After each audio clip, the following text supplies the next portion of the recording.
Good morning, everyone, and welcome to Live with Mel.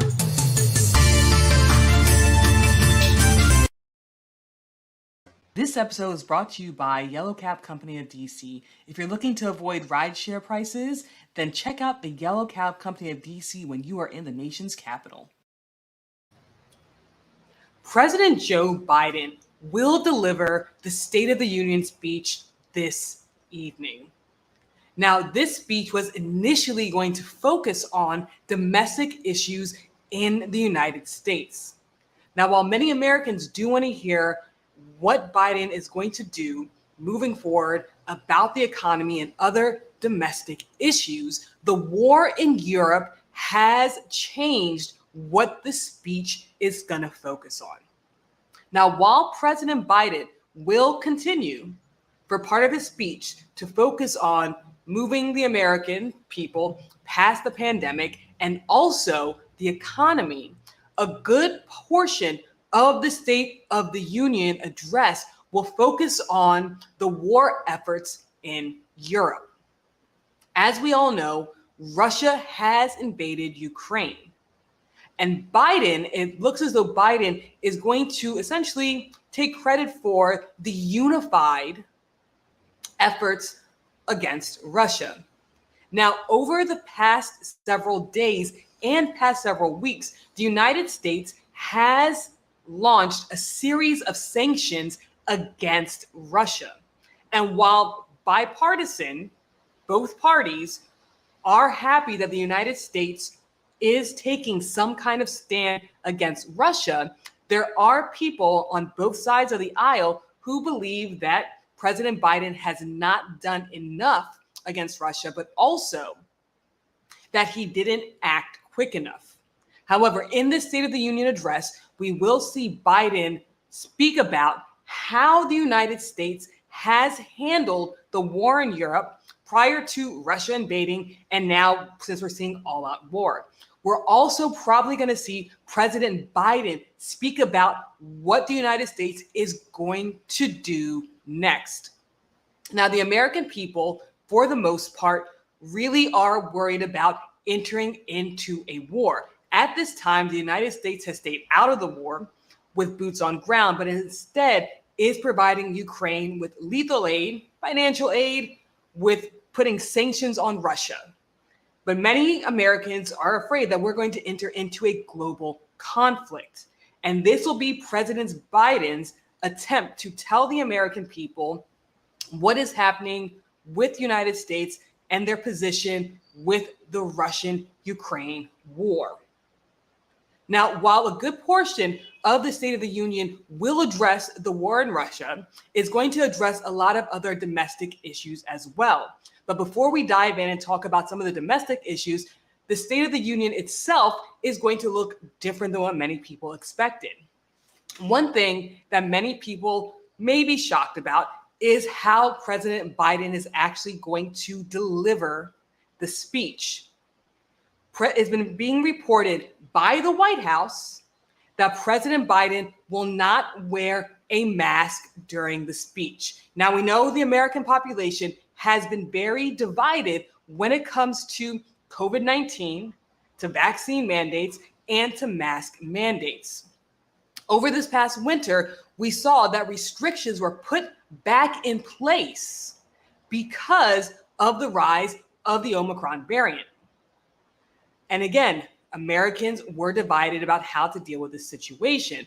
But because the numbers for Omicron are going down, the US government, state governments, various governments in the United States, so again, whether it's federal or state or district, have started removing a lot of the restrictions. And because DC has in place into the lowest restriction, President Biden and the White House has decided that he will not wear a mask for the State of the Union speech since the CDC has released new guidelines essentially saying if the numbers are low in your region, then you do not have to wear a mask if you're fully vaccinated. So again, at this time, we're going to see President Biden come out and speak to the American people without a mask. Now, something else that is going to look different in DC is the fence. Now, again, we're going to jump in and talk more about the domestic issues,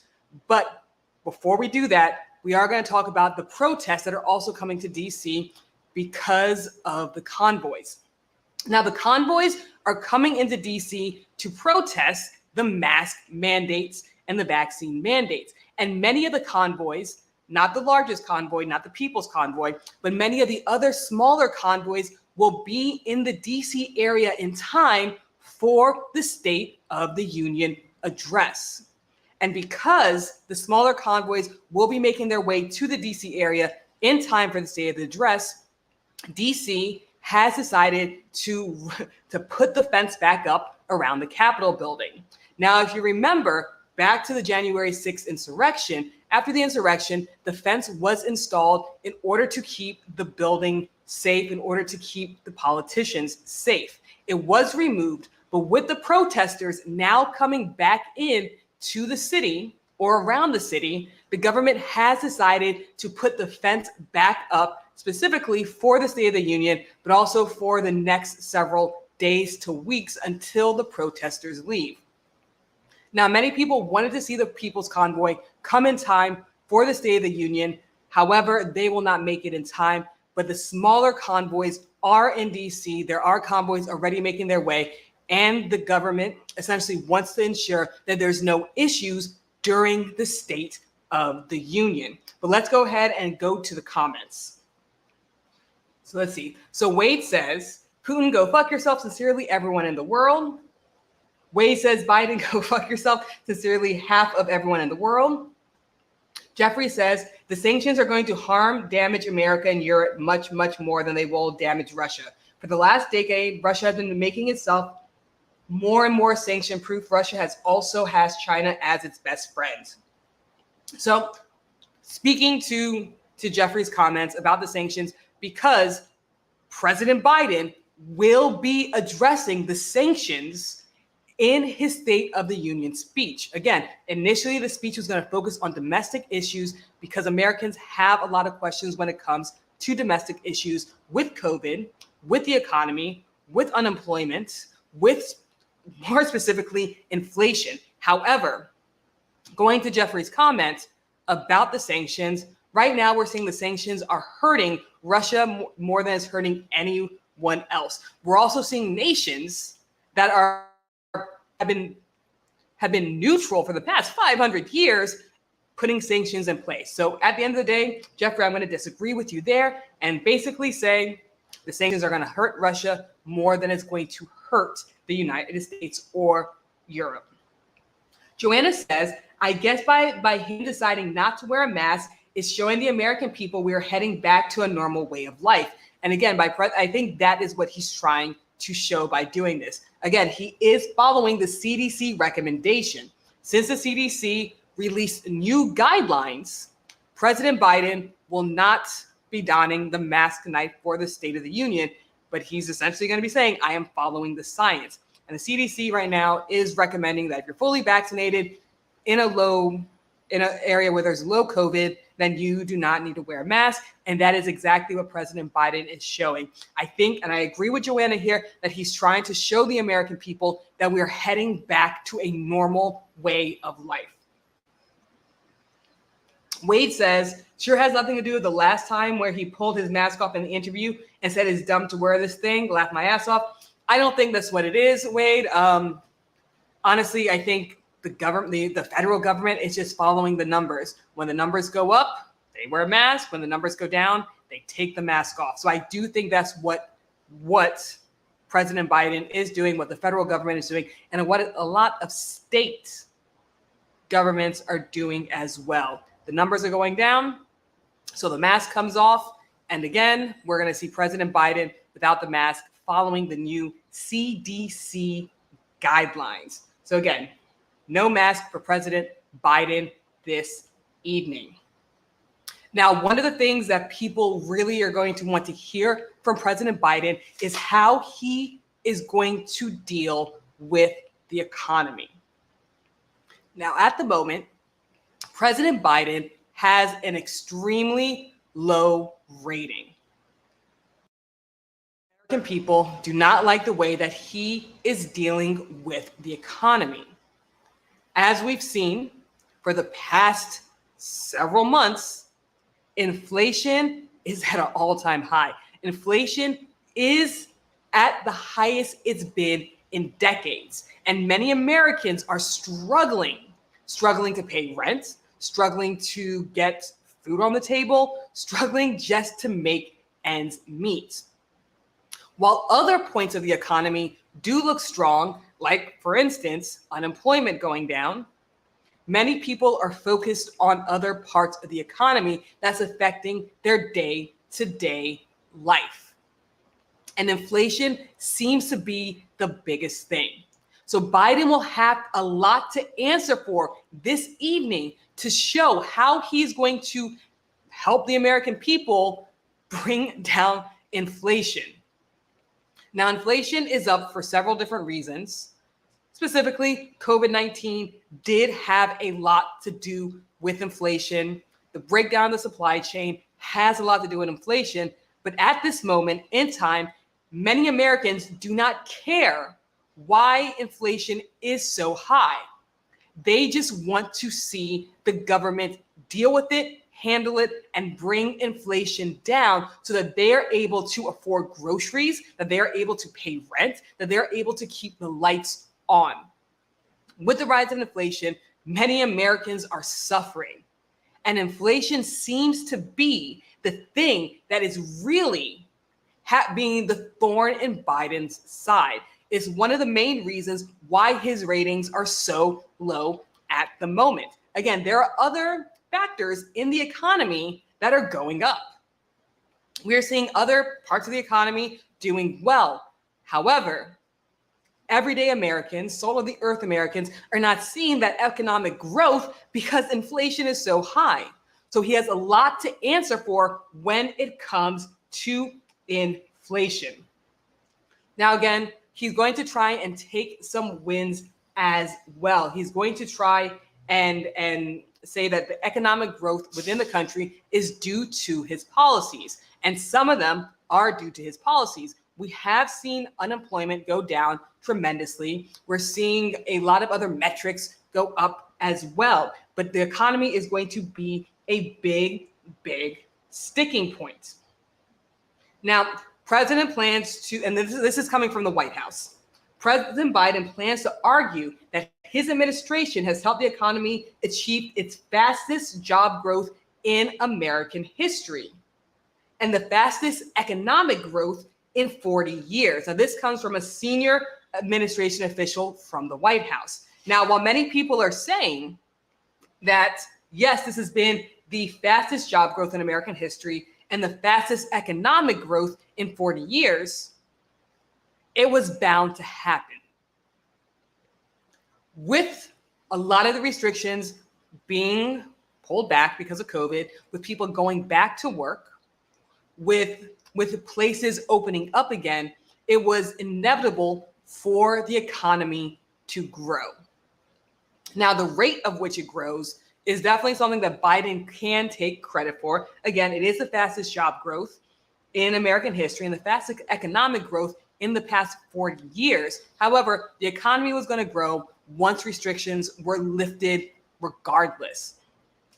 And while the economy is growing, while there's more jobs available, while unemployment is down, many Americans do not believe that the economy is in the place it should be. And again, going back to the concept of inflation, because of inflation. Now, the White House has also came out and said that Biden plans to announce help addressing rising prices. So basically, inflation. We're seeing the prices of gas going up. Now, even with Biden's plan, we're probably going to continue to see gas going up because of the conflict in Europe. The conflict in Europe, the war in Europe, is going to affect the economy and prices even more. However, one thing that President Biden is planning to do, and one thing that he's going to announce tonight that will help get inflation under control, is that there's going to be an agreement between the Justice Department and the Federal Maritime Commission to ensure that large ocean freight companies can't overcharge the United States. Again, one of the big things that really led to inflation was the breakdown of the supply chains, the rising cost of goods, the rising cost of shipping goods, the rising cost of ships charging the US for bringing goods in. So again, President Biden has a plan to deal with the large ocean freight companies not overcharging the United States. And that is part of his plan to try and bring inflation down. However, with the recent conflict in Europe, with the war in Europe, it may not help as much as President Biden believes that it's going to help, especially if the United States does get pulled into a war as well. And there is a big possibility that the United States will get pulled into a war. And if that happens, we could see inflation go up even more. Even with the conflict in Russia and between Russia and Ukraine right now, we are seeing gas prices going up because of the way that the world gets oil. Russia is a big player with oil, with the sanctions in Russia and various places. We will probably see inflation continue to rise, but Biden is going to have to answer and give his plan on how he's going to curb the tremendous rising of inflation at the moment. Now, again, this has been Biden's lowest point at the moment. While many people support how he's handling the Russia-Ukraine crisis, his ratings are extremely low because of inflation, because of the economy, because of what's happening domestically. Tonight will be Biden's opportunity to not only address what many people support, which is the United States and how it's handling the Russia-Ukraine war, but this will be Biden's opportunity to address America about the domestic issues that are on the front of Americans' minds. Right now, Americans want to know how Biden is going to deal with COVID-19. It looks as though at this time that the governments, whether it's the federal government or state governments, are reducing restrictions and trying to put the country past COVID-19. And Americans are going to want to know what President Biden's plan is to essentially get us out of the pandemic. This will also be Biden's opportunity to address the economy.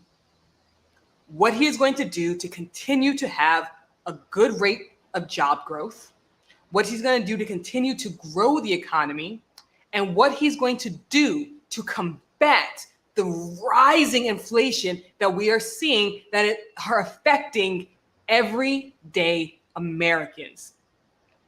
Biden has a lot to answer for, and many Americans want to see what his plan is going to be for these domestic issues.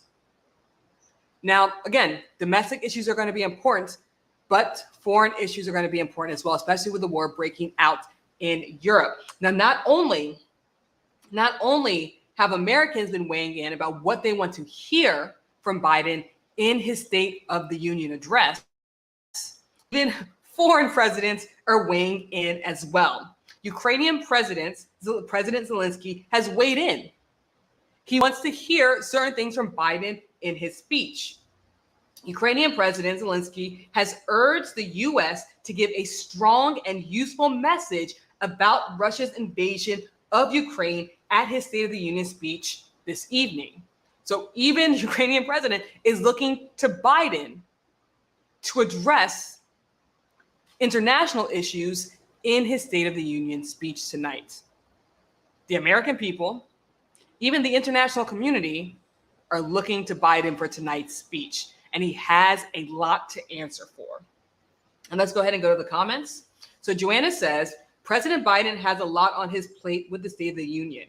It's going to be interesting how he handles these major crises here and around the world. And again, it is going to be interesting how he handles it. We're going to have to wait and see. The White House is coming out with a lot of information with the with the State of the Union speech is going to happen this evening, I believe 9 p.m. Eastern.